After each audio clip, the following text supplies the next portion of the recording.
February 1942. The Navy didn't call me to fight. They called me to build something no one had ever imagined. My name is Otto Brandenberger, Chief Engineer at Strand Steel Corporation, and until that winter, my wars had always been fought on paper, with pencils and blueprints. But the telegram that arrived that morning wasn't about bridges or barns. It was an order from the Bureau of Yards and Docks, US Navy. Report to Quonset Point, Rhode Island. Purpose: confidential. Duration: 60 days. When I reached the coast, America was still bleeding from Pearl Harbor. Only 2 months had passed since the smoke cleared over Oahu, and the country was scrambling to turn chaos into order. Out in the Pacific, our soldiers were sleeping in canvas tents that rotted in the rain. The reports were painful to read. Whole camps washed away by tropical storms, ammunition soaked beyond use, supply depots turned into muddy swamps. Men were dying of pneumonia and fever, not from bullets, but from the sky itself. In some islands, the monsoon came every afternoon like clockwork, pounding for 6 hours straight, collapsing shelters that had barely lasted 3 weeks. Wooden barracks were impossible. There was no lumber on coral atolls and no time to ship it. The War Department needed housing for millions, yet every traditional method demanded months of skilled labour. The numbers were merciless. By the time we could have built half the needed shelters, the war might already be over. That was the crisis I walked into. Maps spread across the table, red pins marking outposts from the Philippines to Midway, each one a reminder that somewhere men were waiting for roofs that didn't exist. The officers who briefed us spoke quietly, as if the weight of the assignment might crush the words themselves. "We need a structure," one of them said, "that can be built anywhere, by anyone, with whatever's available. It had to be light enough to ship across 10,000 miles of ocean, strong enough to survive 130-degree heat, monsoons, typhoons, and maybe even bombs." I asked how much time we had. The answer was 60 days. 60 days to invent something that could be manufactured in Pennsylvania, loaded onto a train, floated through submarine-infested waters, assembled by men who had never seen a wrench, and still stand against the fury of the Pacific. I remember the silence after that meeting. Nobody spoke for nearly a minute. We all understood what was being asked, but none of us yet understood how to do it. As I left the briefing room, snow was falling over Rhode Island, light and cold. And I remember thinking how strange it was. Somewhere halfway across the world, men were drowning in tropical rain, while here I was walking through snow to design their salvation. I didn't know it then, but those 60 days would change my life, and perhaps, in their own quiet way, the outcome of the war itself. When I first arrived at Quonset Point, the wind from Narragansett Bay cut straight through my coat. The place wasn't a laboratory or a shipyard. It was a drafty warehouse that smelled of oil, dust and salt. Inside stood 30 men, engineers, architects, naval officers, and steelworkers. Some wore uniforms, others overalls. None of us had met before. Yet in that frozen space we were told we had 60 days to change how an army lived. There were no blueprints waiting on the tables, no tidy folders of plans, just stacks of blank paper and a few worn-out pencils. The Navy had given us a mission but no map. Our orders were simple in words but impossible in scope. Design a building that could be built anywhere, by anyone, with whatever existed on hand. So, we started by building our workplace. We raided an old supply shed for timber, turned shipping crates into desks and wired lamps to the same generator that powered the bay cranes. We drew lines by hand, erased them with sleeves, argued and redrew them. Outside, snow mixed with sea spray rattled the corrugated walls, reminding us that if this flimsy warehouse could withstand the storm, perhaps so could our idea. Most of us worked in silence at first. The only sounds were the scratching of graphite, the hum of the generator, and the clatter of metal on metal. Gradually that silence gave way to conversation, small at first, then lively. A young naval lieutenant named Mason, barely 25, had spent months in the Pacific and described what it was like to sleep in a tent that collapsed every other night. His stories became our guide, the closest thing we had to field data. Others, like old Joe from the steel mill, brought decades of experience shaping metal for barns and silos. He'd run his hands across the cold sheets of steel and say, "This is what we've got. Make it work." Every evening we hung our coats on nails driven into the wall and stayed until the lamps burned low. Coffee came in tin mugs, meals in ration tins. Some nights, the snow outside drifted high enough to seal the doors. Still we stayed. None of us wanted to be the one who quit first. There was no glory here, no headlines, only the quiet sense that the lives of men half a world away depended on the scribbles we made on those cold, creased pages. We were engineers in wartime, and this warehouse, as empty and drafty as it was, had become our front line. Every morning at Quonset Point began with the same sound, the ticking of the wall clock above the drafting table. Each click was a reminder that 60 days was not a plan, it was a countdown. Day one had already vanished before we even found our footing, and the Navy officers kept reminding us that every sunrise without a finished design meant more men in the Pacific sleeping in mud. Letters from the field arrived through military couriers, folded and stained with salt water. They weren't meant for us, but someone in Washington thought we should read them. One described an entire camp on Guadalcanal flattened overnight when monsoon winds ripped through the tents. Another told of a supply depot where 200 tons of ammunition had been ruined by rain because the crates sat uncovered for a single afternoon. The worst came from a medical officer. 70 men in the infirmary, half with pneumonia. The tents are rotting faster than we can patch them. Those words clung to us like the smell of oil and sweat. We kept them pinned to the wall where we could see them every day. They weren't reports anymore. They were the faces of men waiting for what we had yet to build. I began to realize that our true enemy wasn't the Japanese or their bombers. It was time. Time that moved too fast for the ships carrying supplies, too slow for the sick to recover, too relentless for men trying to invent something from nothing. And its ally was nature itself, the rain that drowned our soldiers, the heat that warped wood, the wind that tore every fabric shelter to shreds. I started dreaming of those islands at night, rain slashing sideways, men digging trenches that filled faster than they could bail them out, the sound of waves mixing with coughing. When I woke, my pillow was damp with sweat, and the ticking clock began again. We worked longer hours, sketching by lamplight until the pencils went dull. The generator hummed like a heartbeat, steady but strained. The young Lieutenant Mason kept a chalk tally on the wall, one line for each day passed. By the second week, the marks looked like prison bars. Still, we pressed on. We tested shapes in the wind, bending thin steel sheets into curves, watching them collapse, then trying again. Some nights I wondered if we were building a structure or fighting a storm we couldn't see. Yet there was no room for doubt. Out there, men were dying in the rain, and every hour we lost here was another night they spent without shelter. I stopped looking at the calendar altogether. Instead, I listened to the clock, each tick marking both the time we had left and the distance between life and death for someone we'd never meet. By the third week, the Navy finally gave us something to study, a rolled-up set of blueprints stamped Nissen Hut 1916. It had come from our British allies, a relic of the First World War, designed by a Canadian engineer named Peter Nissen. On paper it looked elegant, a half-cylinder of corrugated iron, simple, strong and cheap to build. The British had used thousands of them across North Africa, and they'd survived desert sandstorms that would have torn ordinary tents to ribbons. At first glance I almost believed our problem was solved, but engineering, like war, hides its traps in the details. The more we examined the drawings, the clearer it became that this hut had been born for a desert, not a jungle. The British model used thick steel panels so heavy they needed cranes to lift. Its ventilation was limited to 2 small windows, fine for the cold mist of Scotland, but deadly under Philippine humidity. And the whole design depended on a concrete foundation, drilled with bolts to anchor the frame.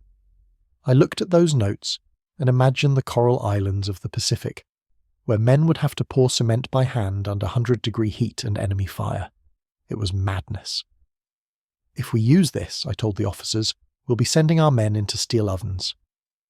The room fell silent. We all respected the ingenuity of our allies, but copying this design would only trade one kind of death for another. So I drew a line across the plan with my pencil, not to reject it, but to mark where the next chapter would begin.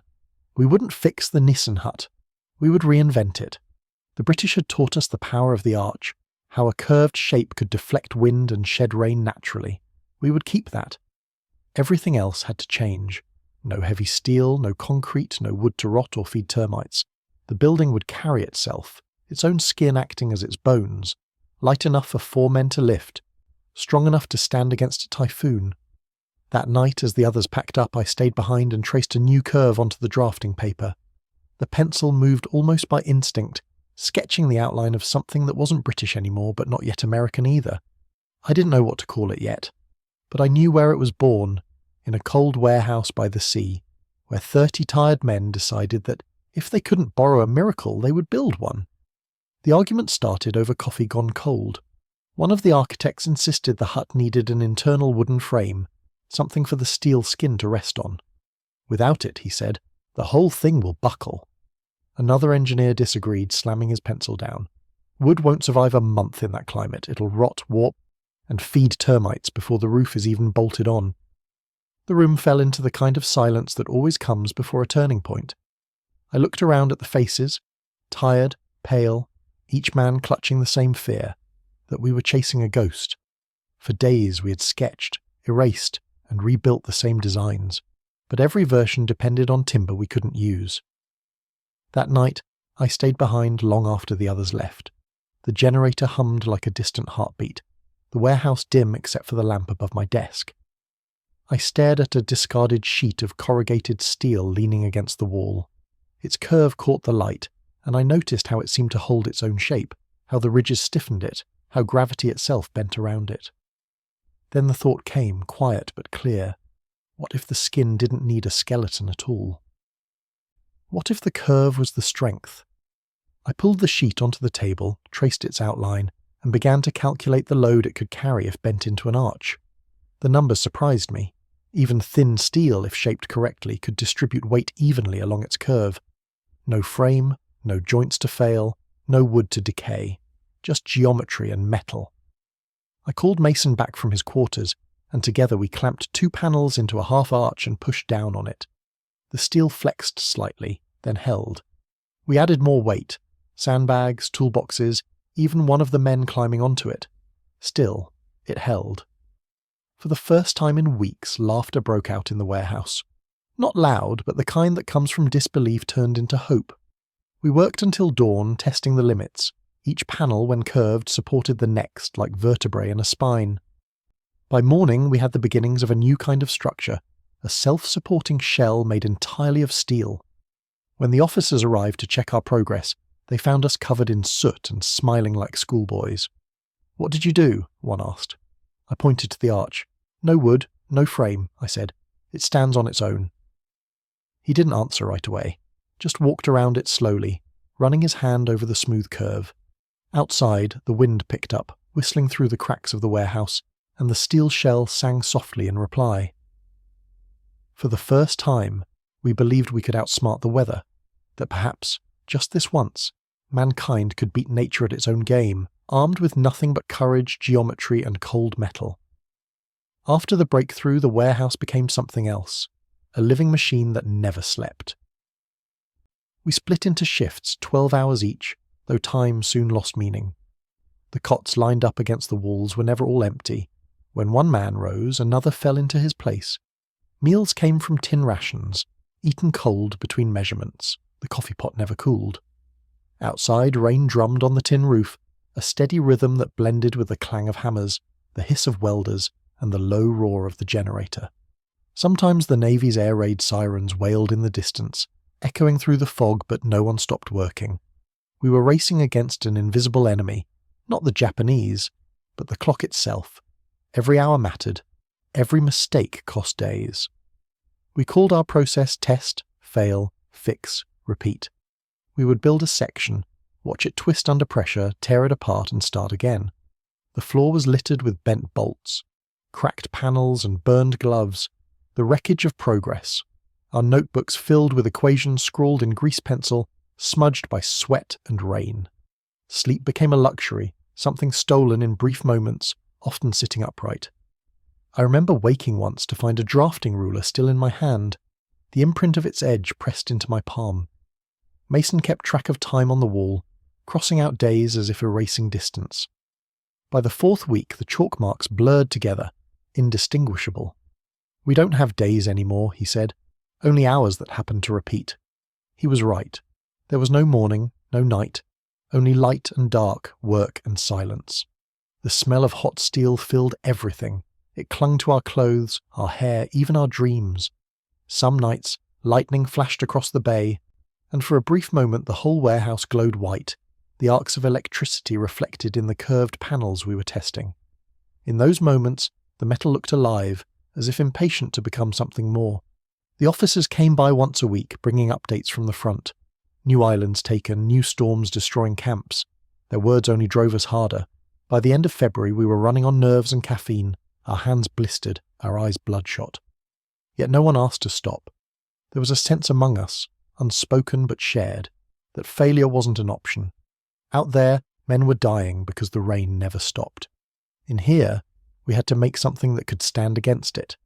When I looked around that warehouse, at the sparks, the shadows, the exhaustion, it struck me how war doesn't just consume soldiers. It consumes builders too. We were fighting in our own way, not with guns, but with wrenches and willpower. And as the rain pounded harder on the roof, I realized we no longer knew whether it was day or night. Only that time was running out, and we refused to lose. By early May, after weeks of exhaustion and arguments, the first complete prototype finally stood in the center of the warehouse. 96 corrugated steel panels, bolted together in a perfect arch, gleaming under the harsh white lights. It took 6 men 8 hours to assemble. No cranes, no concrete, no carpenters, just wrenches, sweat, and faith. When the last bolt clicked into place, the room fell silent. For a moment, no one dared breathe. Then I stepped inside. The air was cool and still. I ran my hand along the curved wall. It felt alive, humming faintly with the echo of our work.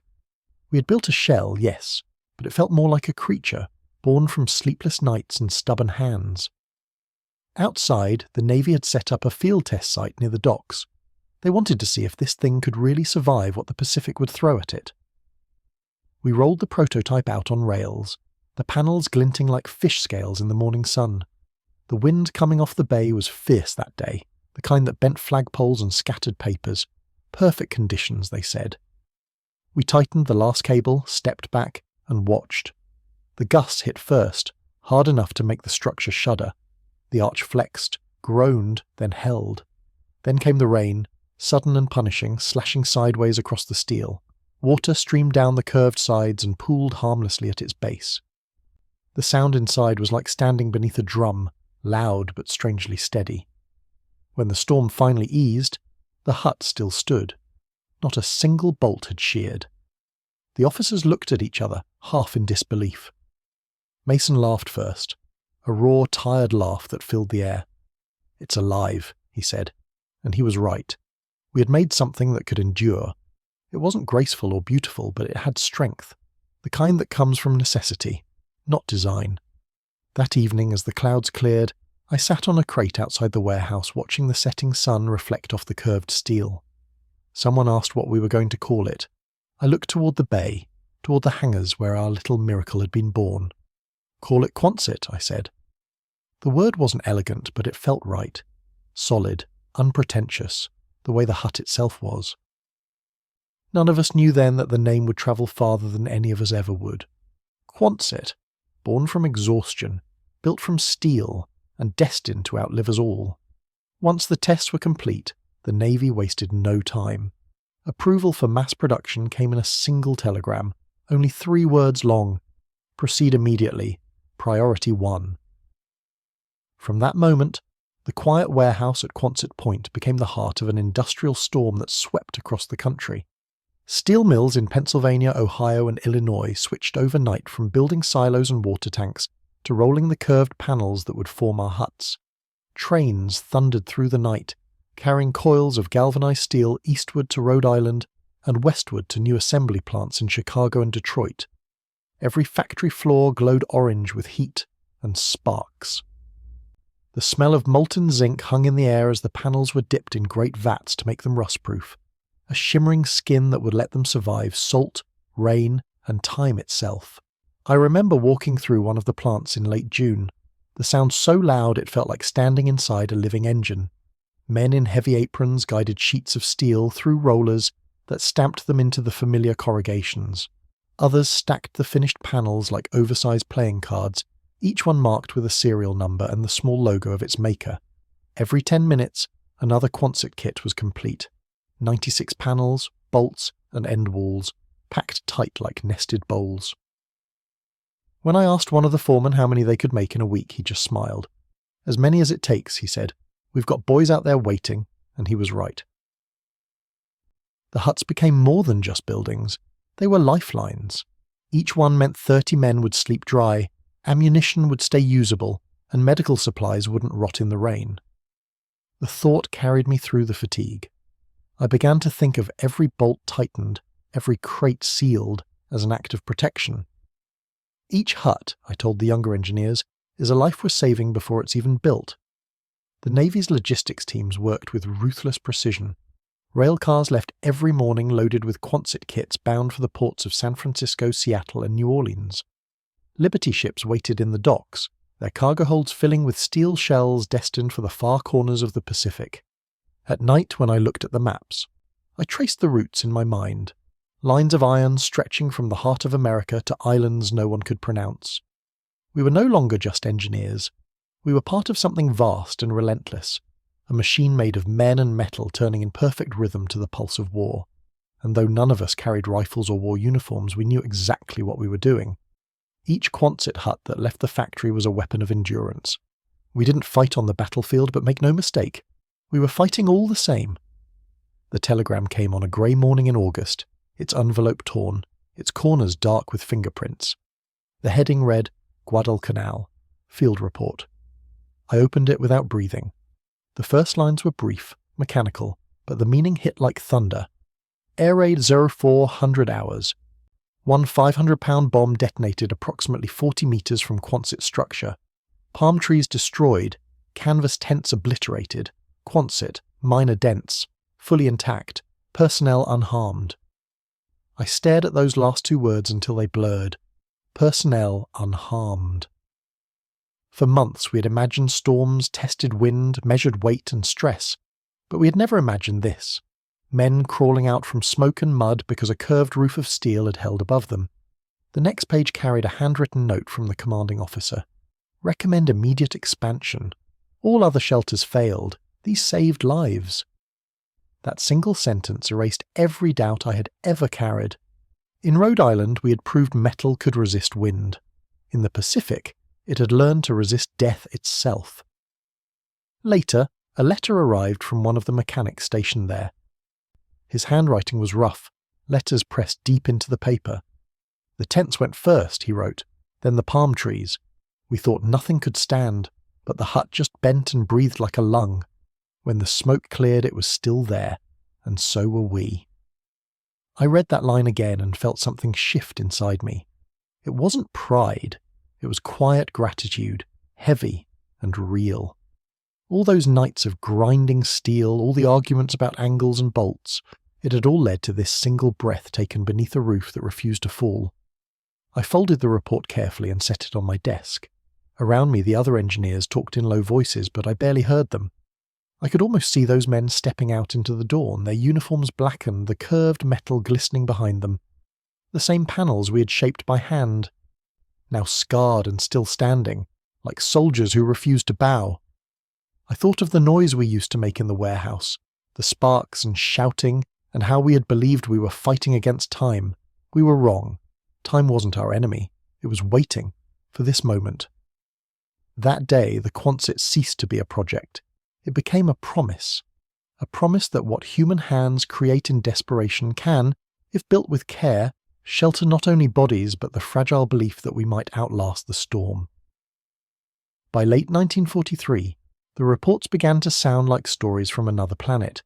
The first came from Alaska, Dutch Harbour, Adak, places where the wind never stops and the sea freezes in mid-motion. Temperatures dropped to -40 degrees. Steel turned brittle, bolts snapped like twigs, and breath crystallized in mid-air. The men there had learned to curse the cold in 50 different ways, but even they found something to praise. Quonset held, one of them wrote, frost on every seam, ice on the floor, but it held. Still, the data spoke of cracks forming around bolt holes, metal shrinking under the weight of snow. We studied every page, every photograph, and I knew what we had to do. We switched to cold-rolled steel, tougher and more flexible. We added rubber gaskets between the joints so the panels could flex without breaking, and for the first time, insulation. Blankets that trapped warmth and kept condensation from raining inside. 2 months later, another letter arrived from the Aleutians. "The new ones don't leak," the officer wrote. "Even the stoves work better. We can breathe again." I kept that note in my jacket pocket for months. Then came Iwo Jima. Black volcanic sand, heat by day, cold by night, and winds that screamed through every gap. The first Quonsets we sent there were anchored with steel stakes, but the sand refused to hold them. Marines improvised, filling oil drums with sand, tying them to the base like ballast. When the typhoon hit in March 1945, winds reached 110 miles per hour, 177 kilometers. Wooden barracks vanished. Canvas shelters flew like paper. When the storm passed, a single line appeared in the field log. "Quonset survived. All others gone." That sentence said everything. Every failure we had studied in Rhode Island, every sleepless night sketching solutions, had led to that single proof it could endure anywhere. I remember sitting alone that night, reading the telegram again and again, tracing each word with my thumb. It wasn't pride I felt. It was awe. We had created something that no longer belonged to us, something that belonged to every man who found shelter beneath it. Letters kept coming, one from Italy, another from Burma, one from a pilot in the Philippines. Some were official, stamped and signed, others written on torn paper, folded and smudged. They all said the same thing in different words. It kept us alive. I pinned those notes to the wall of my office until there was no space left. Sometimes I'd turn off the lights and just sit there, the room glowing faintly from the lamp behind the paper. I thought about how our curved design had crossed every ocean, climbed every latitude, and stood through every season. We had built a roof strong enough to face the world itself, and somewhere between Alaska's frost and Iwo Jima's fire, I realized the truth. We hadn't just made a building, we had made proof that human will could take shape in steel. When the war ended in August 1945, I thought the Quonsets would disappear with it. We had built them for a single purpose, to endure until peace returned. Yet when victory came, the huts stayed. 170,000 of them, scattered across 6 continents, from the frozen Aleutians to the jungles of Burma. They stood in silence, waiting for orders that never came. I imagined them like old soldiers, weary but unbroken, left behind in a world that no longer needed them. But the world, it turned out, needed them more than ever. In the months after surrender, I began receiving letters again. Only this time they weren't stamped military. One came from a Navy chaplain who had turned a Quonset into a chapel in Guam. Another from a young teacher in Kansas who wrote, "We built our first classroom in a surplus hut. It smells like oil and salt, but the children love it." There were photographs too. A row of huts painted white in California sunshine. Families planting gardens outside. Children playing under the same curved roofs that once sheltered bomber crews. It was a strange kind of afterlife. The same bolts and panels we had designed to withstand storms were now holding up chalkboards and cribs. Churches sprouted in converted huts, their metal walls echoing hymns instead of sirens. In one photo, I saw a wedding taking place inside a Quonset, the bride's veil brushing the galvanized ribs of the ceiling. That image stayed with me longer than any blueprint. The transformation was not planned. It simply happened, as if the huts themselves refused to accept obsolescence. They adapted just like the people they had protected. Some were painted cheerful colours, some buried halfway into hillsides for warmth. They became libraries, town halls, post offices, each one slightly different, each one carrying the fingerprints of the humans who claimed it. When I travelled to visit a former airfield in New Jersey, I found rows of Quonsets still standing, their corrugated skins dulled with age but solid as ever. Inside one, a family was living, 3 children, a mother cooking on a small stove, the smell of bread filling the air. I stood at the doorway and listened to the sound of laughter bouncing against the curved steel, and I realized what we had really built. The design was never meant to last forever. It was meant to last long enough, for men to survive a storm, for a family to start again, for a community to rebuild. The huts had done all that and more. They had crossed from war into peace, from survival into life. That night, as I wrote in my journal, I finally understood. Design is temporary, but people make it eternal. I was an old man when I saw one again. It stood behind a gas station outside Providence, half hidden by weeds, its corrugated skin dulled by rust and rain. The curve was the same, though, that unmistakable arch that had followed me through a lifetime. I stopped the car and just looked at it for a long time.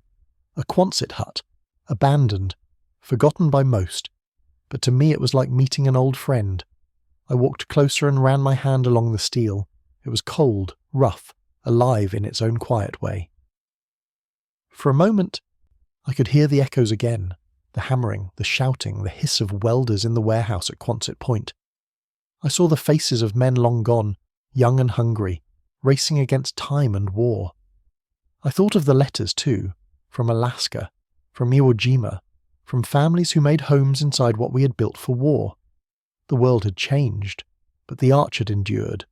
Now I see its shape everywhere, in hurricane shelters along the Gulf Coast, in refugee camps across Africa and the Middle East, even in the designs drawn by NASA engineers dreaming of Mars. The materials are different, lighter, stronger, but the principle is the same. A curved roof that yields to the wind, a form that protects life. Sometimes people call it a marvel of wartime engineering. I suppose that's true, but to me, it was never just about steel or bolts or load-bearing geometry. It was about survival, the stubborn kind, the human kind, the kind that refuses to let the storm win. I still keep one of the old rivets on my desk. It's small, unremarkable, a bit of metal no one else would notice. But when I hold it, I remember everything. The long nights, the smell of oil, the sound of rain on the roof of the first hut we built. We didn't know back then that we were building something that would outlast us. We only knew we had to try.